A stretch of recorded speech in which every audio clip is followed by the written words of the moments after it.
दोस्तों हम आज के वीडियो में पढ़ने वाले हैं क्लास 9th का मैथ एक्सरसाइज 1.3। एक्सरसाइज 1.3 स्टार्ट करने से पहले हम इससे रिलेटेड कुछ बेसिक कॉन्सेप्ट देख लेते हैं एंड देन हम एक्सरसाइज 1.3 के कुछ हल करेंगे। स्टार्ट करते हैं। क्वेश्चन नंबर 1 में यहाँ पर कह रहे हैं कि निम्नलिखित भिन्नों को दशमलव रूप में लिखिए और बताइए कि प्रत्येक का दशमलव प्रसार किस प्रकार का है। देखिए यहाँ पर क्वेश्चन में क्या है, दशमलव प्रसार। तो पहले हम इस एक्सरसाइज से रिलेटेड बेसिक कॉन्सेप्ट को जान लेते हैं एंड देन हम क्वेश्चन को सॉल्व करेंगे।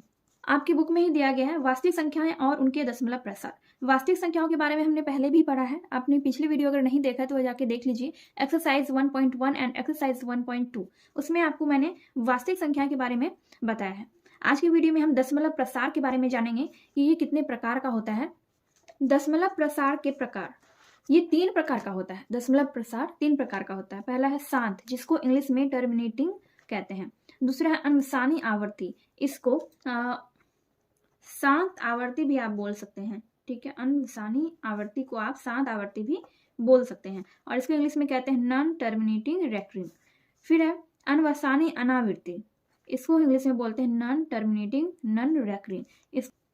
इसको आप अशांत अनावृत्ति भी बोल सकते हैं। ठीक है, तो ये 3 टाइप हो गए आपके दशमलव प्रसार के। तो शांत दशमलव क्या होता है, यहाँ पर देखिए हमने यहाँ पर 8 से 7 में भाग किया है। ठीक है, नीचे वाले से हमने ऊपर वाले में भाग किया तो इसका भागफल आया है 0.875 और शेषफल इसका 0 आ रहा है। फिर यहाँ पर भी देखिए 1/2 है, तो 2 से हमने 1 में भाग किया तो इसका भागफल 0.5 आया और इसका शेषफल आया 0। तो यहाँ पर इन दोनों में आप देख सकते हैं कि दोनों का शेषफल 0 आ रहा है। तो जिस भी परिमेय संख्या का या जिस विभिन्न संख्या का शेषफल 0 आ जाए तो वैसे परिमेय संख्या को हम शांत दशमलव प्रसार कहते हैं।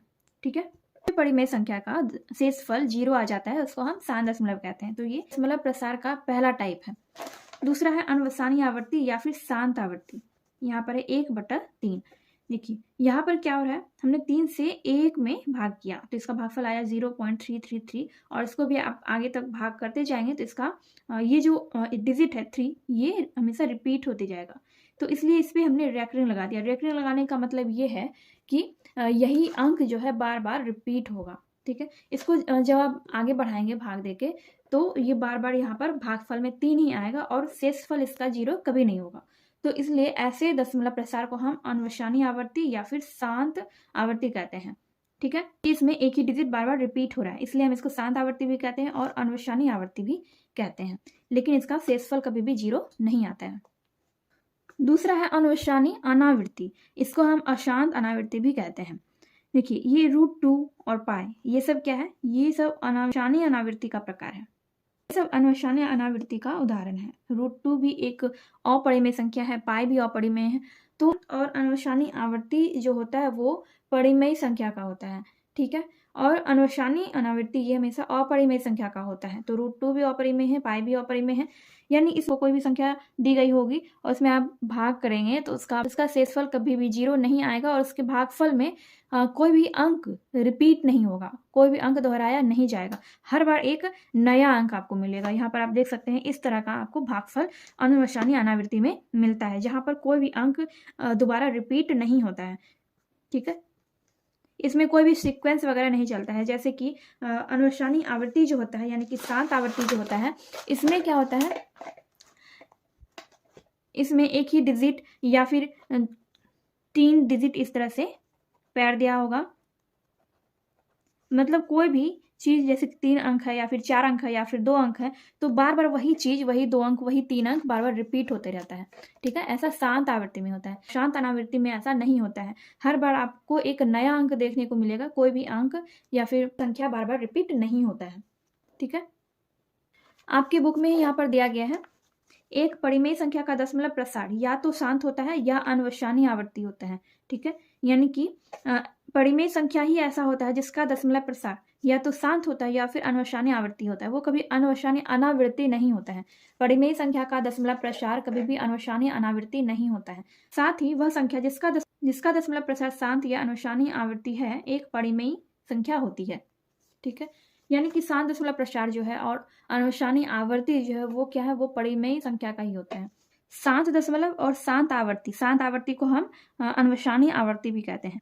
तो ये दोनों जो है ये हमेशा परिमेय संख्या में होता है। ठीक है, अगर आप किसी भी परिमेय संख्या का दशमलव प्रसार ज्ञात करेंगे तो उसका दशमलव प्रसार या तो शांत होगा या फिर शांत आवर्ती होगा, लेकिन वो अशांत अनावर्ती कभी नहीं होगा। एक परिमेय संख्या का दशमलव प्रसार या तो शांत होगा या फिर शांत आवर्ती होगा, वो अशांत अनावर्ती नहीं होता है। अशांत अनावर्ती कैसी संख्या का होता है? अपरिमेय संख्या का।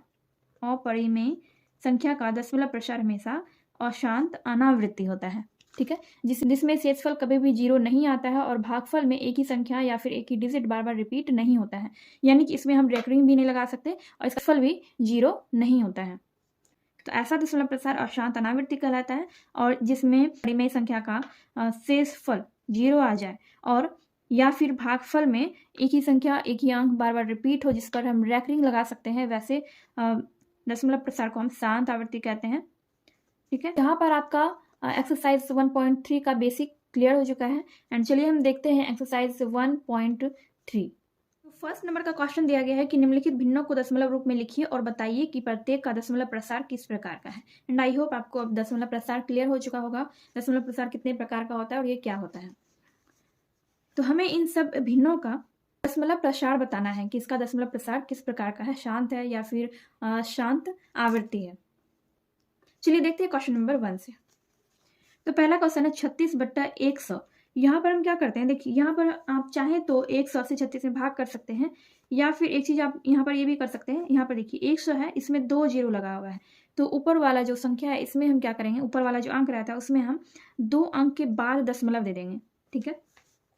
देखिए यहाँ पर 100 है और इस पर 2 जीरो है, तो ऊपर में कितना भी अंक हो, चाहे 4 अंक हो या फिर 5 अंक हो, अगर नीचे में 100 है तो हम 2 अंक के बाद ही दशमलव देंगे, लेकिन यहाँ पर सिर्फ 2 ही अंक है तो यहाँ पर हम ये दोनों अंक लिख देंगे और इसके बाद इधर हम बाएं साइड हम दशमलव दे देते हैं, ठीक है। और इधर कुछ भी नहीं है तो यहाँ पर हम 0 लगा देंगे, 0.36। ये हो गया आपका इसका भागफल। अब आपको ये बताना है कि ये शांत है या फिर शांत आवर्ती है, यानी कि अनुशानी आवर्ती है। तो ये दशमलव प्रसार किस प्रकार का है, ये है शांत। ये हो गया आपका आंसर। क्वेश्चन नंबर 2 में है 1/11। यहाँ पर हमें क्या करना है, देखिए यहाँ पर हम 11 से 1 में भाग करेंगे। तो यहाँ पर 1 है, यहाँ पर 11 है, तो 1 11 से छोटा है। देखिए हमने यहाँ पर एक पॉइंट देके यहाँ पर 0 दिया और फिर भी ये इससे छोटा था, तो हमने यहाँ पर क्या किया, एक और 0 हमने यहाँ पर बैठाया और फिर ये 0 हमने यहाँ पर इसको लगा दिया। अब ये 100 है और ये 11 है, अब 100 जो 11 से बड़ा है, अब हम इसमें भाग कर सकते हैं। तो 9 बार में हम इसको खिलाएंगे, 11 नमा 99, यहाँ पर 99 हो जाएगा और नीचे आपका शेष कितना बच जाएगा, 1, ठीक है। तो फिर से वही आ गया, यहाँ पर 1 है, तो यहाँ पर हम देखिए दशमलव के बदले में हम एक 0 लगा देंगे, लेकिन ये फिर भी अभी भी ये 11 से छोटा ही है, तो यहाँ पर हम एक और 0 देंगे और उसके बाद फिर हम यहाँ पर एक 0 लगाएंगे जैसे हमने ऊपर किया था। उसके बाद अब ये 100 हो गया, तो अब हम 9 बार में फिर से यहाँ पर इसको खिलाएंगे, तो फिर से यहाँ पर 1 आएगा और ये फिर से वैसे ही रिपीट होता जाएगा, ठीक है। फिर से हमें यहाँ पर दशमलव के बदले में एक 0 लगाना है और इसके बाद भी एक एक्स्ट्रा 0 लगाना पड़ेगा क्योंकि ये अभी छोटा है, तो यहाँ पर हम 0 लगाएंगे और फिर यहाँ पर एक 0 लगाएंगे और फिर 9 बार में इसको फिर से हम खिलाएंगे, तो फिर से यहाँ पर 1 आएगा। इस तरह से आप करते जाएंगे, इसका शेषफल कभी 0 नहीं होगा, क्योंकि इसका दशमलव प्रसार कैसा है, ये शांत आवृत्ति है। देखिए 0.090909 ये इसका भागफल आया है, तो हम यहाँ पर क्या लिखेंगे, 0.09 और इस पर रेकरिंग हम लगा देंगे क्योंकि यही चीज बार बार रिपीट हो रहा है, ठीक है। तो इसलिए ये दशमलव प्रसार है अनुशानी आवर्ती। ये हो गया आपका सेकेंड नंबर का आंसर। में है 4.1/8। तो सबसे पहले तो हम पूर्णांक को तोड़ लेंगे, 8 गुना 4 और प्लस 1 कर देंगे, ठीक है। 8 चौके 32 और ये 1 33/8। यहाँ पर हम क्या करेंगे, 8 से 33 में भाग करेंगे, ठीक है। 8 चौके 32, ये हमने 4 बार में यहाँ पर खिलाया, 1 आया, फिर यहाँ पर पॉइंट देंगे, उसके बाद ही हम यहाँ पर 0 देंगे और ये 1 बार में हम यहाँ पर खिलाएंगे, 8 एकम 8, यहाँ पर 1 बार में ही खाएगा, 10 में 8 गया तो 2 हो गया। फिर यहाँ पर अब हमें पॉइंट देने की जरूरत नहीं है, अब यहाँ पर हम क्या करेंगे, 0 दे देंगे, ठीक है। अब हम खिलाएंगे 8 दूनी 16, 2 बार में 16 और 10 में 6 गया, ये 4 हो गया और इसी पॉइंट के बदले में हम यहाँ पर फिर से एक 0 देंगे और यहाँ पर हम 5 बार में फिर से खिला देंगे, 8 पंचे हो गया 40। तो इसका शेषफल जो है वो 0 यहाँ पर आ रहा है, शेषफल क्या है, 0 आ रहा है और भागफल आपका कितना आया, यहाँ पर आपको रेकरिंग देने की जरूरत नहीं है क्योंकि शेषफल इसका यहाँ पर 0 आ चुका है। तो 4.125 यानी कि 4.1/8 ये कैसा दशमलव प्रसार है, इसका दशमलव प्रसार शांत है। तो बाकी की संख्याओं का दशमलव प्रसार भी वैसे ही ज्ञात करना है भाग देके। तो 4 नंबर, 5 नंबर एंड 6 नंबर इसका हमने दशमलव प्रसार ज्ञात कर लिया, तो इसका भागफल ये आया है। और 2/11 इसका भागफल ये आया है। और 329/400 इसका भागफल ये है। ठीक है, तो इसमें आप देख सकते हैं इसका जो दशमलव प्रसार है इसमें हमने रेकरिंग लगाया है। ठीक है, क्योंकि जब आप इसे भाग देंगे तो क्या होगा, इसका भागफल इतना आएगा और शेषफल 0 नहीं होगा। शेषफल कभी भी 0 नहीं होगा और इसका भागफल जो होगा हमेशा यही रिपीट होते जाएगा। तो जब ऐसा होता है जिस पर हम रेकरिंग लगा सकते हैं, तो वैसे दशमलव प्रसार को हम कहते हैं अनुवसानी आवर्ती या फिर शांत आवर्ती। ठीक है, तो क्वेश्चन नंबर 4 का जो दशमलव प्रसार है वो होगा अनुवसानी आवर्ती और इसका भागफल आया है 0.181818 और इसी तरह से आगे भी 18 ही रिपीट होता जाएगा। तो यहाँ पर हम 0.18 पर रेकरिंग लगा देंगे और ये कैसा है, ये अनुवसानी आवर्ती है। 6 नंबर में है 329/400 इसका भागफल आया है 0.8225 तो ये है शांत आवर्ती। ठीक है, आप भाग देकर आप खुद से भाग करके भी देख सकते हैं। मैंने आपको क्वेश्चन नंबर 1, 2 एंड 3 देकर बता दिया और इसी प्रकार से आपको अपने से खुद से भाग देके देखना है। ठीक है, तो इस तरह से आपका एक्सरसाइज 1.3 का क्वेश्चन नंबर 1 कंप्लीट हो चुका है। चलिए हम देखते हैं क्वेश्चन नंबर 2। क्वेश्चन नंबर 2 में है, आप जानते हैं कि 1/7 बराबर ये यानी 0.142857 रेकरिंग। ठीक है, 1/7 का दशमलव प्रसार ये आया है, इसका भागफल ये आया है। वास्तव में लंबा भाग दिए बिना क्या आप यह बता सकते हैं कि 2/7, 3/7, 4/7, 5/7 और 6/7 के दशमलव प्रसार क्या हैं? यदि हाँ तो कैसे? संकेत यहाँ पर दिया गया है। 1/7 का मान ज्ञात करते समय शेष फलों का अध्ययन सावधानी से कीजिए। ठीक है, तो आपको इस क्वेश्चन में ये बताना है कि 2/7 और 3/7, 4/7, 5/7 और 6/7 का दशमलव प्रसार क्या होगा, लेकिन इसमें आपको भाग नहीं देना है। बिना भाग किए ही आपको बताना है कि इसका दशमलव प्रसार क्या आएगा। आपको सिर्फ 1/7 का वैल्यू यहाँ पर दिया गया है और उसी के आधार पर हमें इन सब का वैल्यू, इन सब का दशमलव प्रसार हमें निकालना है। ठीक है, चलिए देखते हैं। तो सेकेंड नंबर में 1/7 का वैल्यू यहाँ पर दिया गया है। ठीक है, इसका भागफल यहाँ पर दिया गया है और यहाँ पर आप देख सकते हैं इस पर रेकरिंग लगा हुआ है। तो हमें 2/7 का और बाकी सबका भी दशमलव प्रसार ज्ञात करना है, वो भी बिना भाग दिए। तो हम कैसे करेंगे, यहाँ पर हम लिखेंगे 2 × 1/7। ठीक है, अब यहाँ पर 2 × 1/7 का यहाँ पर भागफल दिया गया है, तो यहाँ पर हम लिखेंगे 0.142857। तो इन सबको आपको क्या करना है, इन सबको गुना कर देना है। तो इन दोनों को गुना करके आएगा आपका 0.285714। ठीक है, जब आप इन दोनों को गुना करेंगे तो आपका इतना आएगा। तो ये हो गया आपका पहला आंसर। फिर 3/7 का वैसे ही करना है, 3 × 1/7 और 3 × 0. और देखिए यहाँ पर इन सब पे भी रेकरिंग ही होगा, इन सब पर भी रेकरिंग होगा क्योंकि 1/7 का जो भागफल आया है उस पर भी रेकरिंग है इन सब पे और इस पे भी रेकरिंग होगा क्योंकि यही संख्याएं जो है बार बार रिपीट होगी, इसलिए इस पे रेकरिंग होगा। तो यहाँ पर भी हम लिखेंगे 0.4287 और इसको गुना करने के बाद आएगा आपका 0.428571। 4/7 है, 4 × 1/7 बराबर 4 × 0.142857। इन सब को गुना करके आएगा 0.571428। इस पर भी रेकरिंग होगा और इस पर भी रेकरिंग होगा। वैसे ही फिर यहाँ पर करना है 5 × 1/7, 5 × 0.142857। इसको गुना करने पे आएगा आपका 0.714285 और इस पर भी रेकरिंग होगा। ठीक है, से 6/7 है, 6 × 1/7 यहाँ पर हम लिखेंगे 6 × 0.142857 और इसको गुना करने पे आ जाएगा आपका 0.857 ये हो गया आपका आंसर। तो इस था इसका दशमलव प्रसार क्या है, यहाँ पर कह रहे थे कि इसका दशमलव प्रसार क्या है। तो यहाँ पर आप देख सकते हैं इन सब में रैकरिंग है, सब में यहाँ पर रैकरिंग दिया गया है, ठीक है, इस पर भी रैकरिंग होगा। तो रैकरिंग किस पे होता है, रैकरिंग का मतलब क्या होता है कि यही संख्या फिर बार बार रिपीट होगा, भाग देने पर यही संख्या बार बार रिपीट होगा। और आप लोग पढ़ चुके हैं कि ऐसा परिमेय संख्या का भागफल जिसमें बार बार एक ही संख्याएं रिपीट होती है और उसका शेषफल 0 नहीं आता है, तो वैसी परिमेय संख्याओं को, वैसे दशमलव प्रसार को हम कहते हैं शांत आवृत्ति या फिर अन्वेषानी आवृत्ति, ठीक है, इसको हम कहते हैं अन्वेषानी आवृत्ति। तो यहाँ पर आपका क्वेश्चन नंबर 2 कंप्लीट हो गया है। क्वेश्चन नंबर 3 में दिया गया है निम्नलिखित को P बटा Q के रूप में व्यक्त कीजिए जहां P और Q पूर्णांक है तथा Q इक्वल टू 0 नहीं है। तो यहाँ पर आपको 3 क्वेश्चन दिया गया है 0.6 से और इस पर रैकरिंग है, वैसे यहाँ पर भी क्वेश्चन नंबर 2 और क्वेश्चन नंबर 3 में भी दिया गया है। चलिए हम देखते हैं क्वेश्चन नंबर 3। तो यहाँ पर है 0.6 पर रैकरिंग, तो हमने यहाँ पर x इक्वल टू 0.666 ये मान लिया, ठीक है, क्योंकि 0.6 पर रैकरिंग है, तो रैकरिंग का यही मतलब होता है कि 6 जो है ये बार बार रिपीट हो रहा है, तो इसलिए इसको हम इस तरह से लिख सकते हैं।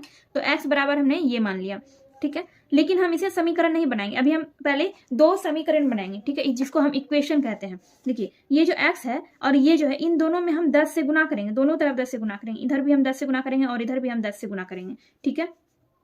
देखिए समझाने के लिए मैं यहाँ पर लिख देती हूँ, इधर भी हम 10 से गुना कर रहे हैं और इधर भी हम 10 से गुना कर रहे हैं, ठीक है। आप चाहे तो बिना गुना किए भी इसको, इसी को आप इक्वेशन फर्स्ट मान सकते हैं, लेकिन हम इसको इक्वेशन फर्स्ट नहीं मानेंगे, इसको हम 10 से गुना करेंगे। देखिए 10x, 10 गुना x हो गया आपका 10x हो गया, ठीक है, और इसको भी हमने 10 से गुना किया, इसको हम 10 से गुना करेंगे तो ये जो 6 है ये यहाँ आ जाएगा, ठीक है, यानी कि जितना 0 रहेगा उतना अंक खिसक जाता है, तो 1 0 है तो 1 अंक ये इधर आ जाएगा और इधर हो जाएगा आपका इस तरह से, ठीक है, क्योंकि 6 जो है वो बार बार रिपीट हो रहा है, हो गया।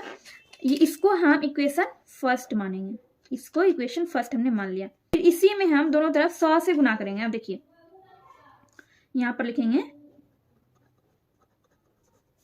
दोनों तरफ 100 से गुना करने पर, 100 से गुना करेंगे। देखिए इसमें 100 से गुना करेंगे कितना होगा 100x हो जाएगा, और इसमें 100 से गुना करेंगे कितना हो जाएगा, इधर पर 1 0 था तो 1 अंक खिसक गया, 2 0 रहेगा तो 2 अंक खिसकेगा, तो यहाँ पर लिखेंगे 66, ठीक है, इस तरह से हो गया। ये हो गया आपका इक्वेशन सेकंड। अब क्या करना है, यहाँ पर लिखेंगे समीकरण सेकंड में से समीकरण फर्स्ट को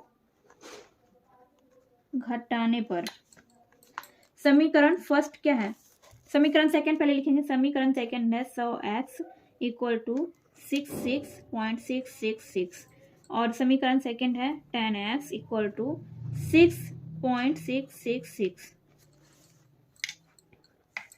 माइनस कर देंगे, माइनस करने पे कितना होगा, देखिए इसमें बचेगा 90x और इधर आपका बचेगा, देखिए ये चारों जो है ये मतलब 0 हो जाएगा, इधर कुछ भी रहता, ऊपर भी उतना 6 ही रहता और नीचे भी 6, तो ये 0 ही होता, और ये 6 में 6 गया तो ये 0 हुआ और ये हो गया आपका 60, ठीक है। तो आपका आ गया 90x बराबर 60, ये आ गया आपका। तो x इक्वल टू क्या निकल जाएगा, x इक्वल टू 60/90, दोनों को हम कटा देंगे, ये 0 और ये 0 कट गया, ये 3 दूनी 6 और 3 तिया 9, ठीक है। तो आपका x इक्वल टू आ गया 2/3, 2/3 ये हो गया आपका आंसर, ठीक है। तो हम 0.6 पर रैकरिंग को हम P बटा Q के रूप में लिख सकते हैं, जहां पर Q बराबर 0 नहीं है, यानी कि हर 0 नहीं होना चाहिए। तो यहाँ पर आप देख सकते हैं कि इसका जो हर है यानी कि नीचे वाला जो है वो 0 नहीं है, और ये भिन्न के रूप में भी हमने इसको ला दिया है। तो ये 2/3 जो है ये हो गया आपका आंसर क्वेश्चन नंबर 3 का फर्स्ट नंबर का। चलिए देखते हैं नेक्स्ट क्वेश्चन। देखिए नेक्स्ट क्वेश्चन ये है 0.47, इस पर रैकरिंग है, तो हम यहाँ पर लिखेंगे माना कि x इक्वल टू 4 7 7 7 7 7। ऐसे हमने क्यों लिखा, क्योंकि यहाँ पर आप देख सकते हैं ये 7 पर रैकरिंग है, सिर्फ 7 पर रैकरिंग है, तो इसलिए सिर्फ 7 ही रिपीट होगा। अगर 4 7 इन दोनों पर रैकरिंग रहता तो ये दोनों चीज रिपीट होता, लेकिन यहाँ पर सिर्फ 7 यानी कि 7 पर रैकरिंग है, तो इसलिए सिर्फ 7 ही रिपीट होगा, इसलिए हमने इसको ये लिखा। तो इसी को हम यहाँ पर इक्वेशन फर्स्ट मान सकते हैं, ठीक है। इसी तरह से हम क्वेश्चन नंबर फर्स्ट में भी कर सकते थे, ठीक है। तो इसको हमने इक्वेशन फर्स्ट मान लिया।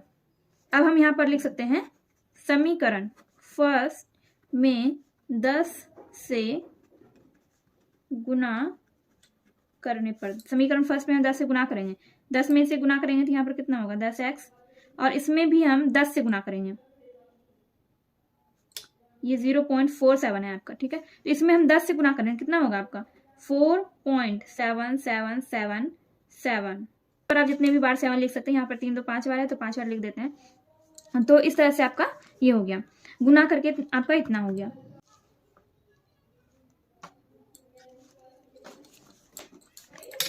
तो इसको जो है, इसको हम मान लेंगे समीकरण सेकंड। अब समीकरण सेकंड में से फर्स्ट को घटाने पर, सेकंड आपका क्या है, समीकरण सेकंड में है 10x इक्वल टू 4.7777, और समीकरण फर्स्ट में है आपका 0.47777, इस तरह से। देखिए इसको हम क्या करेंगे, इसको हम घटाएंगे, ये हो गया आपका 0 0 0 0, और 7 में 4 जाएगा, ये हो जाएगा 3, और इधर हो गया आपका 4, और ये पॉइंट, और ये हो जाएगा आपका 9x, x 4.3/9, ये दशमलव हटा देंगे, यहाँ पर हो जाएगा 10। और हमने क्या किया, ये यहाँ पर इसको दशमलव को हमने हटा दिया और उसके बदले में 1 आया, और 1 अंक है तो 1 0 यहाँ पर हो गया, तो ऊपर क्या बच गया, ऊपर पॉइंट हट चुका है तो अब बच गया ऊपर 43, और नीचे 9 और गुना 10 कितना हो गया 90। तो ये हो गया आपका आंसर क्वेश्चन नंबर सेकंड का, ठीक है। x इक्वल टू आपका निकला है 43/90, 43/90, ये हो गया आपका आंसर।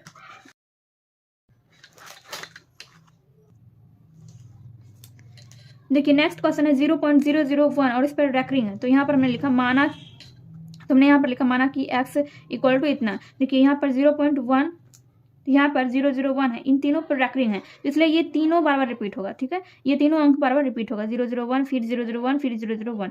रैकरिंग का मतलब होता है कि जिस पर भी रैकरिंग रहता है वो सब अंक बार बार रिपीट होता है, ठीक है। तो हमने यहाँ पर लिखा है 001 001, क्योंकि यही चीज बार बार रिपीट होगा, तो इसी को हम इक्वेशन फर्स्ट मान लेंगे।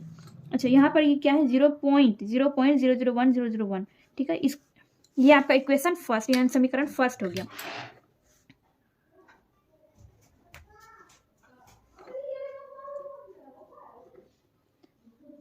अब देखिए हम समीकरण फर्स्ट में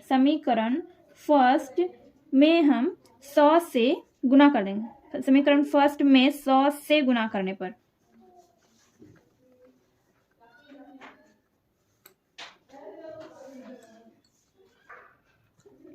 इसमें हम 100 से गुना करेंगे, ये कितना होगा, देखिए 100x हो जाएगा, ये 100x और इक्वल टू, ये 100 में 2 0 है तो 2 0 जो है वो इधर हो जाएगा, ठीक है।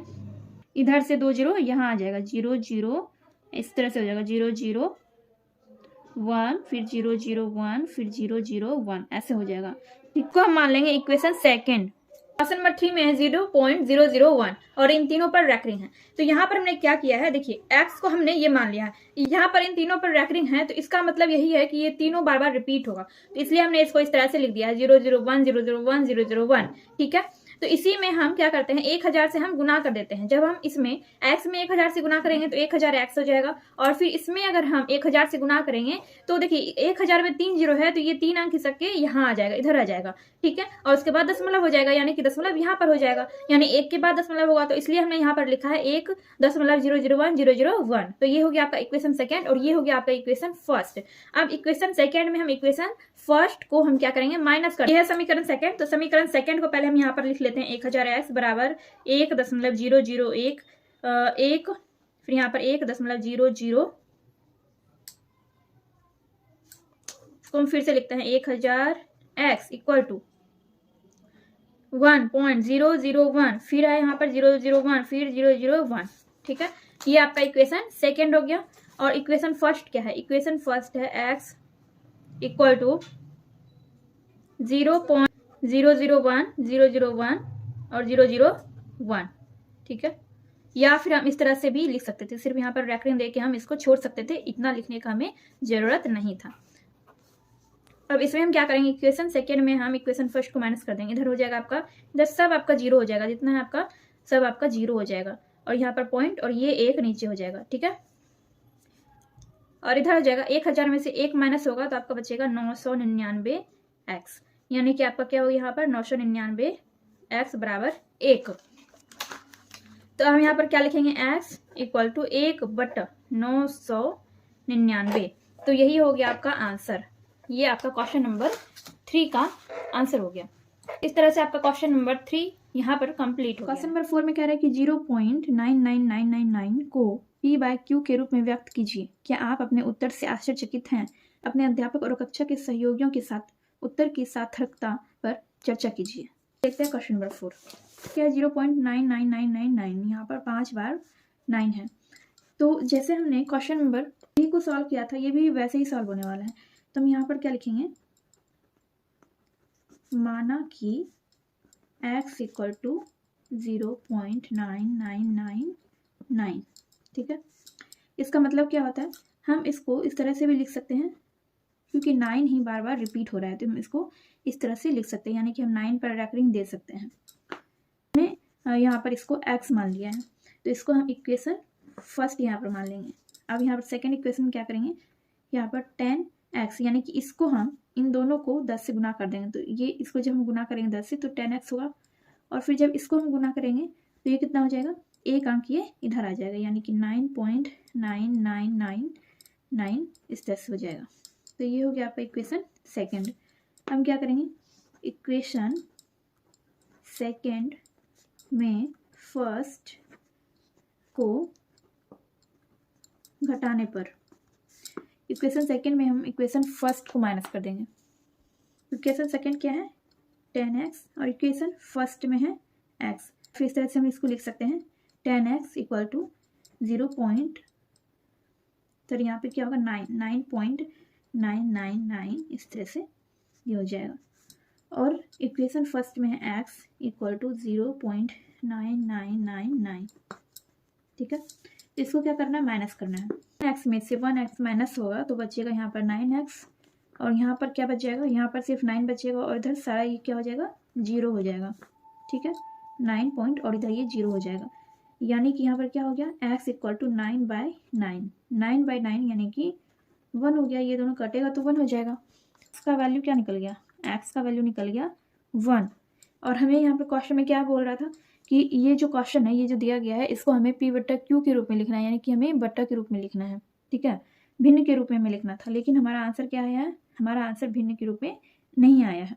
इस तरह से यही हो गया आपका क्वेश्चन नंबर 4 का आंसर। क्वेश्चन नंबर 5 में कह रहा है कि 1/17 के दशमलव प्रसार में अंकों के पुनरावृत्ति खंड में अंकों की अधिकतम संख्या क्या हो सकती है। अपने उत्तर की जांच करने के लिए विभाजन क्रिया कीजिए।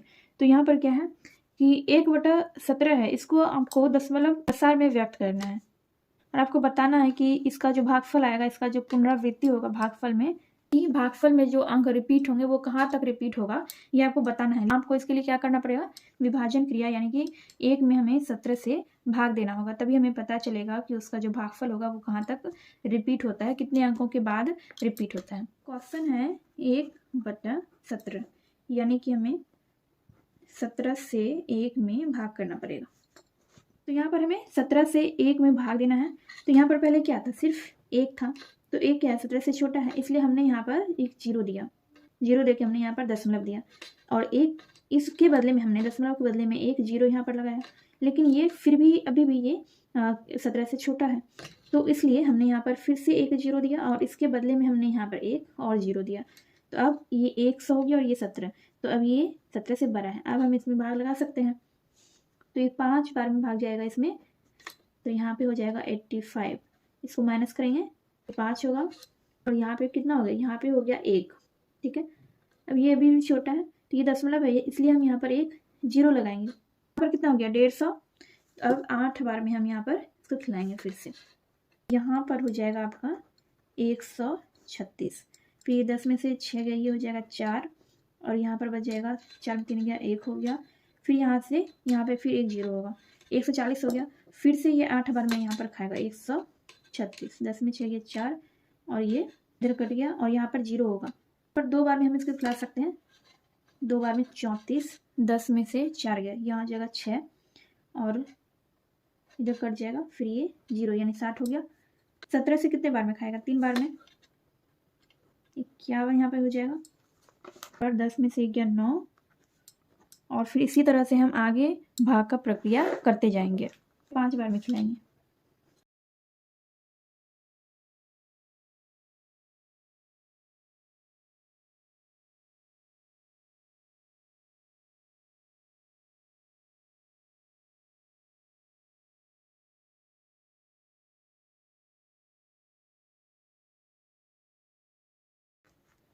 देखिए यहाँ पर भाग करते करते कितना हो गया, यहाँ पर लास्ट में 20 आया था, तो इसी 20 को हमने यहाँ पर लिखा। और 20 में हमें 17 से भाग करना है, तो ये जो शेषफल आया हम इसमें एक बार में खिलाते हैं यहाँ पर 17, लेकिन यहाँ पर जगह नहीं था इसलिए हमने यहाँ पर लिखा। तो 20 में से 17 माइनस हो जाएगा, कितना बचेगा? 3। ये 30 आया। अब फिर से एक बार में हम खिलाएंगे, 17 होगा यहाँ पे, ये 1, और यहाँ पर 0 हो जाएगा। 7 बार में हम खिलाएंगे, 119 हो जाएगा। 10 में से 9 गया, ये 1 होगा यहाँ पर, ये 2 में से 1 गया 1, और फिर यहाँ पर हो जाएगा 0। 6 बार में यहाँ पर 102, फिर ये 10 में से 2 जाएगा 8, और यहाँ पे हमने 0 लिखा, ठीक है। दशमलव के बदले में हम यहाँ पर सब में 0 दे रहे हैं। फिर ये 4 बार में हो जाएगा, 17 चौके 68 यहाँ पर खिलाएंगे। 10 में से 8 गया 2, और 7 में से 6 जाएगा, तो कितना हो जाएगा? यहाँ पर हो जाएगा 0। फिर यहाँ पर हम 7 बार में खिलाएंगे, ठीक है। 119, 10 में से 9 गया 1, और ये हो गया इधर 0 हो गया, ठीक है। अब यहाँ से जब हम इसको करेंगे तो यहाँ पर हमें एक 0 लगाना पड़ेगा, लेकिन ये अभी भी 10 ही हो रहा है। तो इसके बाद जो है यहाँ से फिर से वही अंक रिपीट होना शुरू हो जाएगा। जैसे कि हमने यहाँ तक इसको पूरा किया, भाग दे के पूरा हमने यहाँ तक इसको लिखा, ठीक है। तो के बाद इसके आगे जब आप भाग देंगे तो यहाँ से ये रिपीट होना शुरू हो जाएगा, फिर से वैसे ही रिपीट होगा। 0 5, मतलब इसके आगे जब भाग देंगे तो इसका भागफल यही आएगा, 0 5 8 8 2 3 5 2 9 4 1 1 7 6 4 7, यही वाला इसका भागफल फिर से आएगा। यानी कि यही अंक जो है बार बार रिपीट होता जाएगा। जितना आगे बढ़ाएंगे ये बार बार यही चीज़ रिपीट होता जाएगा यहाँ के बाद, ठीक है। तो हमने यहाँ पर लास्ट तक भाग दिया है, तो इस पूरे पर क्या हो जाएगा? रैकरिंग हो जाएगा। इस पूरे पर रैकरिंग हो जाएगा, यानी कि यही जो है आपका बार बार रिपीट होता जाएगा। हम फिर से लिखते हैं, देखिए 1/17 का हो जाएगा भागफल 0.05 0.05 2 3 5 2 9 4 1 7 6 4 7, ये हो गया आपका भागफल, ठीक है। ये भागफल हो गया, ये क्वेश्चन नंबर 5 का आंसर हो गया। इस तरह से आपको भाग दे के ही पता करना था कि इसका भागफल कितने अंकों के बाद रिपीट होगा, ठीक है। तो ये इसका पूरा भागफल है, इसके बाद वही चीज़ बार बार रिपीट होता जाएगा, आप इसको जितना आगे बढ़ाएंगे। क्वेश्चन नंबर 5 समझ में आ गया होगा। चलिए देखते हैं नेक्स्ट क्वेश्चन। क्वेश्चन नंबर 6 में कह रहा है कि P/Q जहाँ पर Q = 0 ना हो, P/Q के रूप की परिमेय संख्याओं के अनेक उदाहरण लीजिए जहाँ P और Q पूर्णांक हैं जिनका 1 के अतिरिक्त अन्य कोई उभयनिष्ठ गुणनखंड नहीं है और जिसका 7 दशमलव निरूपण यानी कि जिसका 7 दशमलव प्रसार है। क्या आप यह अनुमान लगा सकते हैं कि Q को कौन सा गुण अवश्य संतुष्ट करना चाहिए? इसमें यह कह रहा है कि आपको ऐसा उदाहरण लेना है Q के रूप में यानी कि भिन्न के रूप में, जिसका Q यानी कि जिसका हर 0 ना हो और जिसका 1 के अलावा और कोई गुणनखंड ना हो और जिसका दशमलव प्रसार शांत हो, ठीक है। ऐसा बटा वाला हमें संख्या लेना है जिसमें ये सारा गुण हो, जो 1 के अलावा और किसी से भी नहीं कटे और जिसका दशमलव प्रसार शांत हो और जहाँ पर Q = 0 ना हो, ठीक है। देखिए हमें बट्टा वाला संख्या लिखना है और ऐसा संख्या लिखना है जो कि जिसका 1 के अलावा 1 के अलावा कोई गुणनखंड ना हो और q इक्वल टू 0 ना हो, ठीक है, यानी हर 0 नहीं होना चाहिए, और दशमलव प्रसार कैसा होना चाहिए, दशमलव प्रसार होना चाहिए शांत। तो ये तीनों गुण उस बटा वाली संख्या में होना चाहिए। तो यहाँ पर मैंने जितना भी बटा वाली यहाँ पर संख्या लिखा है, इसमें ये सारे गुण हैं। यहाँ पर जितनी भी संख्या हैं ये एक के अलावा इसका और कोई गुणनखंड नहीं है, और इसका दशमलव प्रसार भी शांत है, और इसका q 0 नहीं है, ठीक है। 1/2, 3/2, 9/4। अब देखिए ये दोनों जो है बटा वाले में क्या होता है, ऊपर और नीचे दोनों कटना चाहिए, लेकिन इसमें क्या हो रहा है, सिर्फ नीचे कट रहा है, ऊपर नहीं कट रहा है, यानी कि ये सिर्फ एक से ही ये दोनों कटेगा। वैसे ही ये 9/5 है, सिर्फ एक से कटेगा ये दोनों, और ये भी सिर्फ एक से ही ये ऊपर नीचे कटेगा। तो यहाँ पर जितना भी संख्या है वो उसका एक के अलावा कोई भी गुणनखंड नहीं है, और q इक्वल टू 0 नहीं है, और इसका दशमलव प्रसार भी शांत है, ठीक है। और इसमें आप ये देख सकते हैं कि यहाँ पर इसका जो हर है सब में 2 है, और या 2 है या फिर 5 है या फिर 2 का स्क्वायर यानी कि 4 है, ठीक है। 4 किसका स्क्वायर है, 2 का स्क्वायर है, तो इसके अलावा और कोई भी इसका हर नहीं है। तो इस तरह से आपका क्वेश्चन नंबर 6 भी यहाँ पर कंप्लीट हो गया है। आई होप आपको क्वेश्चन नंबर 6 समझ में आ गया होगा। चलिए देखते हैं क्वेश्चन नंबर 7। क्वेश्चन नंबर 7 में क्या है कि ऐसी 3 संख्याएं लिखिए जिनके दशमलव प्रसार अनुवसानी अनावृत्ति हो, ठीक है। क्या कह रहा है कि अनुवसानी अनावृत्ति होना चाहिए, तो ऐसा 3 संख्या हमें लिखना है जिसका दशमलव प्रसार अनुवसानी अनावृत्ति होता है। अनुवसानी अनावृत्ति का मतलब क्या होता है, जैसे कि कोई भी हमने अंक लिखा है इस तरह से 0.010, फिर हमने 11001, ठीक है, फिर 11000, फिर 1110000। इस तरह का जो दशमलव प्रसार होता है वो अनुवसानी अनावृत्ति होता है। मतलब जो एक ही अंक या फिर एक ही संख्या, एक ही सीक्वेंस बार बार रिपीट नहीं होता है, हर बार अलग अलग अंक, अलग अलग संख्याएं आती है, और वो अनंत तक चलते रहता है। तो वैसे दशमलव प्रसार को अनुवसानी अनावृत्ति कहते हैं। ये सब आप पहले ही पढ़ चुके हैं, ठीक है। तो आपके बुक में ही आपने पढ़ा है कि √2 का जो दशमलव प्रसार है वो भी अनुवसानी अनावृत्ति होता है। पाई का जो दशमलव प्रसार है, पाई का जो वैल्यू आता है वो भी अनुवसानी अनावृत्ति होता है, ठीक है। और एक √3 होता है, √3 का भी दशमलव प्रसार अनुवसानी अनावृत्ति होता है। यहाँ पर आप देख सकते हैं ये √2 का जो दशमलव प्रसार होता है वो भी अनुवसानी अनावृत्ति होता है, और पाई का भी दशमलव प्रसार अनुवसानी अनावृत्ति होता है, ठीक है। और √3 का भी दशमलव प्रसार अनुवसानी अनावृत्ति होता है। तो आप √2 का दशमलव प्रसार क्या हो जाएगा, 1.41421356, इस तरह से ये अनंत तक चलते रहता है। वैसे ही पाई का 3.1415926535897, इस तरह से ये आगे तक चलते रहता है। तो इस तरह का दशमलव प्रसार जो होता है वो अनुवसानी अनावृत्ति कहलाता है। वैसे √3 का दशमलव प्रसार क्या होता है, अनुवसानी अनावृत्ति होता है, ठीक है। तो क्वेश्चन में क्या कह रहा था कि ऐसी 3 संख्याएं लिखना जिसका दशमलव प्रसार अनुवसानी अनावृत्ति हो, ठीक है। तो यहाँ पे हमने ऐसा 3 संख्या लिख दिया। तो ये कोई ज़रूरी नहीं है आपको कि आपको यही चीज़ लिखना है। अगर आप ढूंढ कर कोई और भी अंक, कोई और भी संख्या आप लिख सकते हैं जिसका दशमलव प्रसार अनुवसानी अनावृत्ति होता है। मैंने यहाँ पर आपको इसका सिर्फ उदाहरण दिया है, ठीक है, जो कि आपके बुक में भी पहले से दिया गया था। तो क्वेश्चन नंबर 7 का आंसर ये आपका कंप्लीट हो गया। चलिए देखते हैं क्वेश्चन नंबर 8। क्वेश्चन नंबर 8 में कह रहा है कि परिमेय संख्याओं 5/7 और 9/11 के बीच की 3 अलग अलग अपरिमेय संख्या ज्ञात कीजिए, ठीक है। ये 2 परिमेय संख्या दिया गया है यहाँ पर 5/7 और 9/11। अब दोनों के बीच का हमें 3 अपरिमेय संख्या ज्ञात करना है। तो हम यहाँ पर क्या करेंगे, हम 5 में हम 7 से भाग करते हैं, ठीक है। सबसे पहले यहाँ पर 0 देके पॉइंट, और यहाँ पर एक 0, फिर यहाँ पर 7, 7 7 49 हो जाएगा आपका, 10 में 9 गया 1, फिर ये हो जाएगा आपको 0, फिर 7 एकम 7, 10 में 7 गया 3। तो इस तरह से अब इसका आगे हम भाग नहीं देंगे क्योंकि पॉइंट के बाद हमें 2 अंक मिल चुका है, तो हमें 2 अंकों की ज़रूरत है। हमें सिर्फ अपरिमेय संख्या ज्ञात करना है, तो हमारा इन 2 अंकों से ही काम चल जाएगा। अच्छा ठीक है, यहाँ पर अब हम क्या करना है, 11 से 9 में भाग करना है। फिर यहाँ पर 0 देके पॉइंट देंगे। पॉइंट हम इसलिए दे रहे हैं क्योंकि ये छोटा है, इससे ये छोटा है। अब यहाँ पर पॉइंट के बदले हम यहाँ पर एक 0 लगा देंगे। फिर 8 बार में हम इसको खिला सकते हैं, 11 8 88, 10 में 8 गया 2, फिर यहाँ पर कितना हो जाएगा 0, फिर 1 बार में आप खिलाएंगे 11, 10 में से 1 क्या हो जाएगा 9। इस तरह से यहाँ पर भी हमें 2 अंक मिल चुका है। तो हमें क्या क्या मिला है, 0.71 और 0.81। अब इन दोनों के बीच का हमें तीन अपरिमेय संख्या ज्ञात करना है। ठीक है, देखिए 0.71 के बाद क्या आता है, 0.72 आता है। अब इसको अपरिमेय संख्या बनाने के लिए क्या करेंगे, यहाँ पर 0 लगाएंगे, फिर यहाँ पर क्या करेंगे 7200 देंगे, फिर यहाँ 7200, इस तरह से 72, फिर यहाँ पर 40, इस तरह से ये क्या बन जाएगा, अपरिमेय संख्या।